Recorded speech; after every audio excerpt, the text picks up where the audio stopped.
Bom dia, gente. Que a graça e a paz do Senhor seja com todos vocês. Nós estamos aqui na nossa quarta aula da nossa escola de discípulos e hoje nós vamos trabalhar o nosso caráter. Por isso, o tema de hoje é fortalecendo o caráter.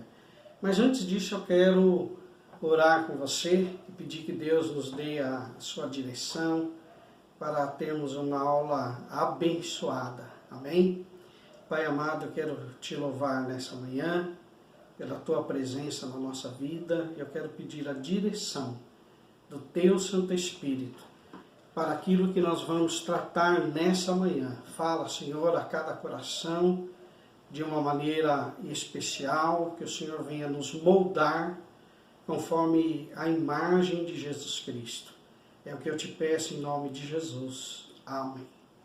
Amados, nós vamos trabalhar hoje a questão do nosso caráter e o tema é fortalecendo o caráter. 1 Coríntios 2, 16, e eu peço que você abra aí a sua Bíblia ou acompanhe a nossa leitura que já está transcrita aqui no nosso texto. Pois quem conheceu a mente do Senhor que o possa instruir, nós, porém, temos a mente de Cristo. Glória a Deus. A partir do momento que nós entregamos a nossa vida a Jesus, nós temos aprendido e nós nos tornamos uma nova criatura e o Espírito Santo, ele passa a habitar em nós. E a nossa mente também, ela passa por um processo de transformação. É por isso que Paulo diz que nós temos a mente de Cristo. Isso significa que, a partir de agora, nós iremos pensar como Jesus, nós seremos conduzidos pela proposta de Jesus no que se refere à vida, ao discipulado, no que se refere ao nosso estilo de viver. Por isso, é importante que aprendamos que as mudanças de caráter, que é uma das coisas que acontece na nossa vida, evidenciam a nossa nova vida em Cristo. E elas são as marcas que Ele imprime em você. Então nós vamos aprender algo tremendo nessa manhã, que eu tenho certeza que vai fazer uma grande diferença na sua vida. Nós precisamos fortalecer então o caráter, isto é, moldar, cunhar em nós aquelas características que são de Jesus, conforme o seu modelo, para ter o seu valor. Por isso é algo importante você entender essa figura aqui, né? Essa figura, ela tem a ver com um aparelho chamado de cunhagem, né? Daí que vem o termo caráter. Caráter, ele era um termo usado antigamente para descrever uma marca impressa em uma moeda, ou o ato da cunhagem, que lhe dava o respectivo valor. Então, nessa máquina havia ali a peça para regular o cunho, né? Havia o martelo, o cunho de reverso, o disco de metal, o cunho de anverso, e havia a bigorna. Então, com a martelada, né, sobre aquele cunho de reverso, né, aquele disco de metal, ele era cunhado, ele era imprimido, né, impresso nele a sua marca. Atualmente, nós usamos o caráter para definir um conjunto de características de uma pessoa com integridade, honestidade, coragem, força e lealdade. E o que nós queremos dizer com esta cunhagem? O Senhor, ele está também moldando o nosso caráter. É por isso que é importante que nós aprendamos sobre o caráter cristão. O nosso valor é aquele que Deus imprime em nós. Eu louvo a Deus por isso.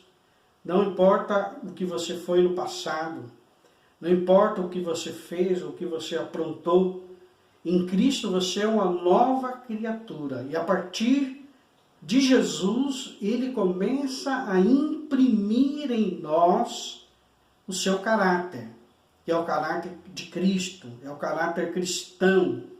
Tá? E o nosso valor não está naquilo que fomos, mas naquilo que Deus está fazendo hoje na nossa vida.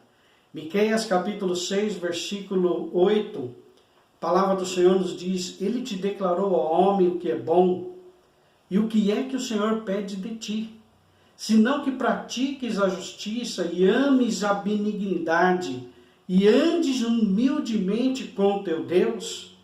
Então é isso que Deus requer de nós.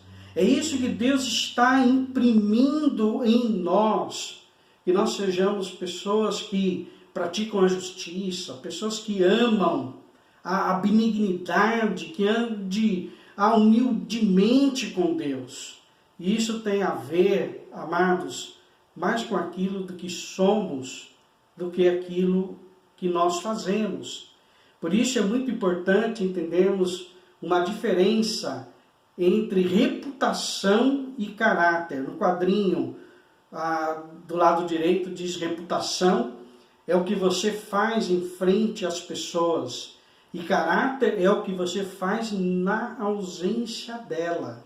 Deus, ele conhece verdadeiramente o nosso caráter. E o caráter de uma pessoa, ela é revelada nas intenções e nas práticas. O caráter da pessoa cristã é o caráter de Jesus.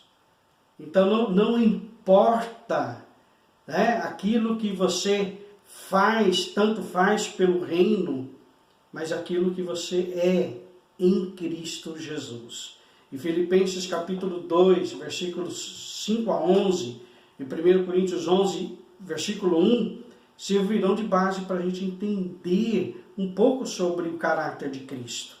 A palavra de Deus nos diz em Filipenses 2, 5 a 11, tende vós o mesmo sentimento que houve também em Cristo Jesus. Pois ele, subsistindo em forma de Deus, não julgou como usurpação ser igual a Deus. Antes a si mesmo se esvaziou, assumindo a forma de servo, tornando-se em semelhança de homens e reconhecido em figura humana. A si mesmo se humilhou, tornando-se obediente até a morte e morte de cruz. Pelo que também Deus o exaltou sobremaneira e lhe deu o nome que está acima de todo nome, para que ao nome de Jesus se dobre todo o joelho nos céus, na terra e debaixo da terra, e toda língua confesse que Jesus Cristo é o Senhor, para a glória de Deus Pai. Amados, quando a Bíblia fala de Jesus e aquilo que ele realizou por nós, a sua morte na cruz, a sua vida, o seu sofrimento, as suas atitudes para com os seres humanos, a Bíblia diz que nós devemos ter o mesmo sentimento que também houve em Cristo Jesus. Porque mesmo ele sendo Deus, ele não usou do seu direito de ser Deus, de ser igual a Deus, mas ele se esvaziou e ele viveu como servo. Ele se fez homem, ele foi obediente até a morte e morte de cruz. A Bíblia nos mostra que com a sua humilhação, com a sua morte, houve redenção da humanidade. E aí Deus então o exaltou. Ele deu um nome que está acima de todo nome, a qual perante esse nome todo joelho se dobrará. Aleluia! Toda língua confessará que Ele é o Senhor. Por isso nós devemos ter o mesmo sentimento de Jesus. Sentimento de misericórdia, de compaixão, sentimento de amor. Isso tem a ver com o caráter de Cristo em nós. Paulo, ele disse também: sede meus imitadores, como também eu sou de Cristo. Já pensou que coragem de dizer isso? Né? Que compromisso em dizer essa frase que Paulo tinha? Realmente ele podia dizer: sede meus imitadores, como também eu sou de Cristo. E nós, discípulos de Jesus, também deveríamos dizer isso. É muito comum nós ouvirmos as pessoas dizerem: faça o que eu falo, mas não faça o que eu faço. Como, na verdade, deveria ser o contrário. Paulo estava dizendo, quando ele diz que os irmãos deviam ser os seus imitadores, ele estava nos ensinando um princípio do discipulado cristão. Nós devemos imitar. Imitar significa seguir o exemplo de pessoas que imitam a Jesus. E nós devemos viver de tal maneira que nós possamos dizer para as pessoas: ei, veja Jesus em mim. Veja Jesus na minha vida. Amados, existem pessoas que nunca vão entrar em um templo. Pessoas que nunca vão entrar em um culto de adoração e louvor a Deus. E com certeza você será a única Bíblia que as pessoas vão conhecer. E através da sua vida, elas poderão também conhecer ao Senhor Jesus. Amém? Então a mudança do caráter, ela é algo importante na nossa vida. Devemos ser como Jesus. Mas ela começa com um novo nascimento. Não adianta você ter o caráter de Cristo se você não nascer de novo. O ser humano, segundo Gênesis 6, 1 a 7, a Bíblia diz que ele é corrupto e mau. E de acordo com Efésios 2, 1 a 10, a única possibilidade de mudança de caráter é a obra redentora de Jesus. Ele é que nos faz novas criaturas. É Ele que nos faz nascer de novo. A palavra novo nascimento é similar à palavra regeneração. Jesus ele trata disso quando ele conversa, por exemplo, com Nicodemos. Em João capítulo 3, versículo 1 a 15, nós sabemos que Jesus ele está agora adiante daquele fariseu, daquele homem importante, que fazia parte do Sinédrio, e ele diz: é necessário nascer de novo. Aquele homem queria conversar com Jesus sobre os milagres que ele realizava, sobre os sinais que ele fazia. E ele puxou uma conversa religiosa com Jesus. Mas Jesus lhe mostrou um outro caminho. O caminho mais importante, que é o caminho do novo nascimento. Como parte do processo desse novo caráter, que é o novo nascimento, existe um lugar especial para o arrependimento.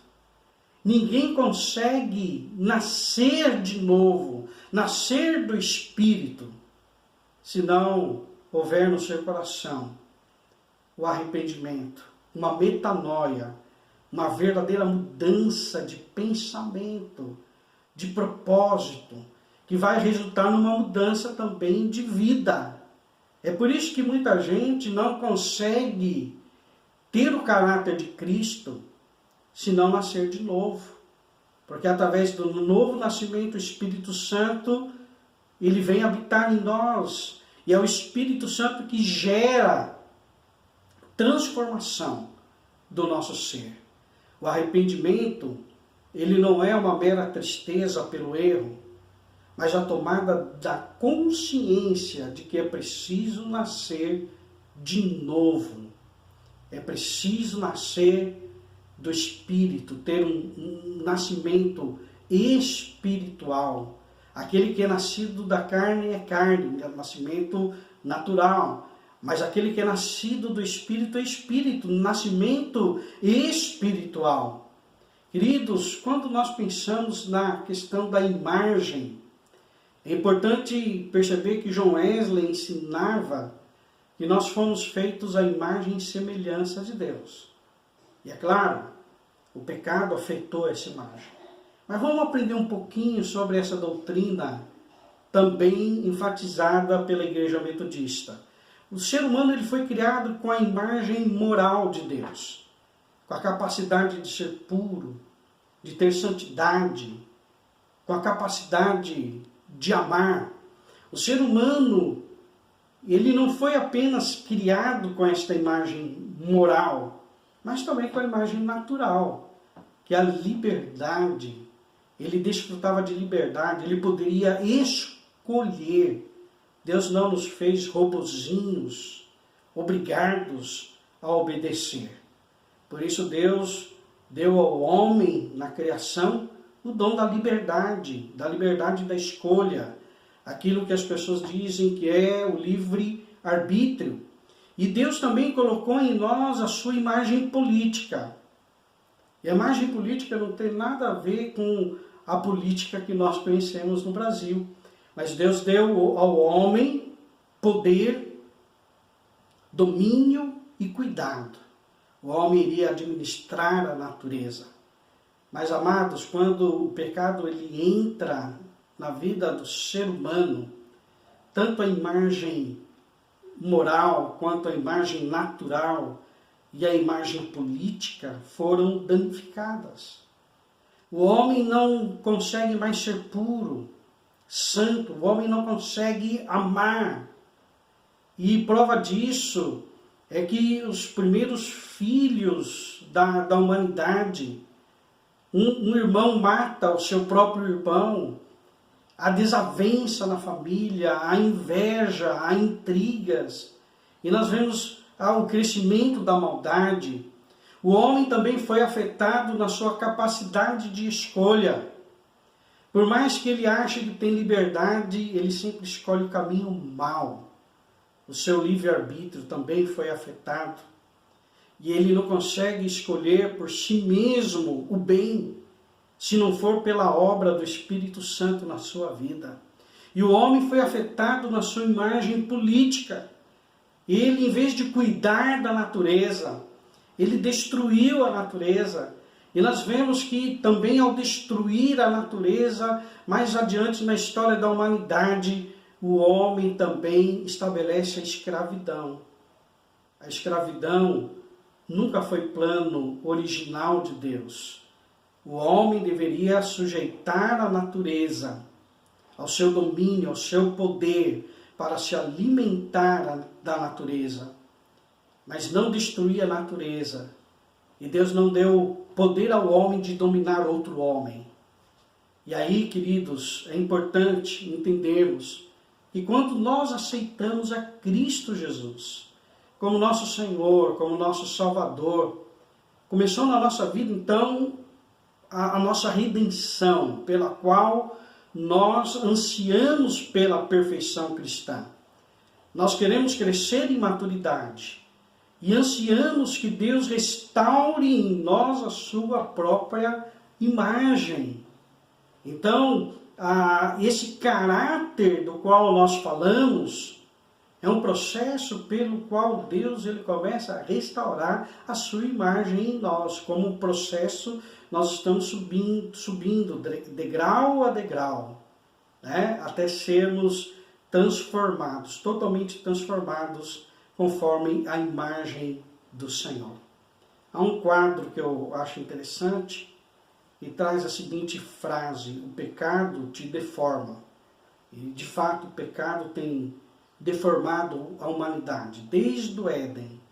A religião, ela te informa, mas a religião não tem o poder de te transformar. Só Jesus, ele pode transformar a sua vida e mudar o teu caráter. Amém? O nosso caráter, ele precisa ser, então, desenvolvido. Ninguém é transformado da noite para o dia. Não existe mulher maravilha de Deus, nem o super-homem de Deus. É preciso, então, se desenvolver um caráter. Temos um longo caminho para o crescimento. Nesse caminho nós temos que aprender. Nesse caminho há muitas coisas também a desaprender. Isso significa que nós vamos desenvolver a nossa salvação. E esse desenvolvimento do caráter, ele é um trabalho para a vida inteira. A vida inteira nós vamos lutar contra os nossos pecados. A vida inteira nós teremos que vencer tentações, tomar a nossa cruz. Nós temos que assumir os valores do reino de Deus. Mas a Bíblia, ela nos desafia a seguirmos, a termos a estatura de Cristo, que é a verdadeira maturidade espiritual. É isso que nos ensina Efésios capítulo 4, versículo 13. Então estamos em busca da maturidade, em busca da perfeição cristã, que é uma perfeição relativa. Nós não somos perfeitos como Deus é perfeito, mas nós somos relativamente perfeitos à medida que nós desenvolvemos o caráter de Cristo na nossa vida. Por isso, a transformação é uma palavra-chave na vida de cada pessoa que se identifica como seguidora de Jesus Cristo. Na Bíblia nós temos vários exemplos de mudança de caráter, depois de um encontro real com Jesus. No Antigo Testamento nós temos a mudança de Jacó, de Balaão, que agora profetiza bênçãos, de Naamã, que é curado de sua lepra e dá testemunho que agora servia ao Deus verdadeiro. No Novo Testamento são marcantes as mudanças dos apóstolos, né? De Paulo, também de Zaqueu, de Nicodemos. Fato é, queridos, que não tem como você se encontrar com Jesus verdadeiramente e permanecer a mesma pessoa. A tua vida será transformada. E essa transformação é de dentro para fora. E essa transformação nos faz cada dia mais parecidos com Jesus. Amém? Eu quero concluir esse estudo dizendo que o nosso caráter ele vai refletir os princípios e os valores do reino de Deus, do quais, de todos eles, o mais importante é o amor. Eu quero dar aqui o meu testemunho pessoal. Antes de crer em Jesus, eu tinha um ódio terrível pelo meu pai, por tudo aquilo que ele nos fez passar como família. Mas a primeira coisa que o Senhor teve que tratar no meu coração, após eu entregar a minha vida a Jesus, foi a questão do perdão. E realmente eu tive que perdoar o meu pai, e eu tive uma grande bênção, não só de conseguir perdoá-lo, mas também de levá-lo à salvação em Cristo Jesus, através do meu testemunho, através da minha vida. Amado, o ser humano que é salvo, remido por Cristo Jesus, tem as marcas de Jesus. E a marca da entrega, do perdão, do altruísmo, do amor, da fidelidade, da compaixão, da retidão. Ele vive a prática da santidade bíblica e não só a santidade no sentido do relacionamento com Deus, mas também relacional com as outras pessoas. E ele segue aprimorando essas marcas ao longo da sua vida. Eu estou aprimorando essas marcas. A obra de Deus na minha vida ainda não está completa. Ele há de completá-la até o dia de Cristo Jesus. Então reflita. O que acontece com o nosso caráter quando aceitamos pela fé a Jesus como nosso Salvador? Fica aí para a sua reflexão. Nós sabemos que não vamos permanecer o mesmo. O que significa novo nascimento para você?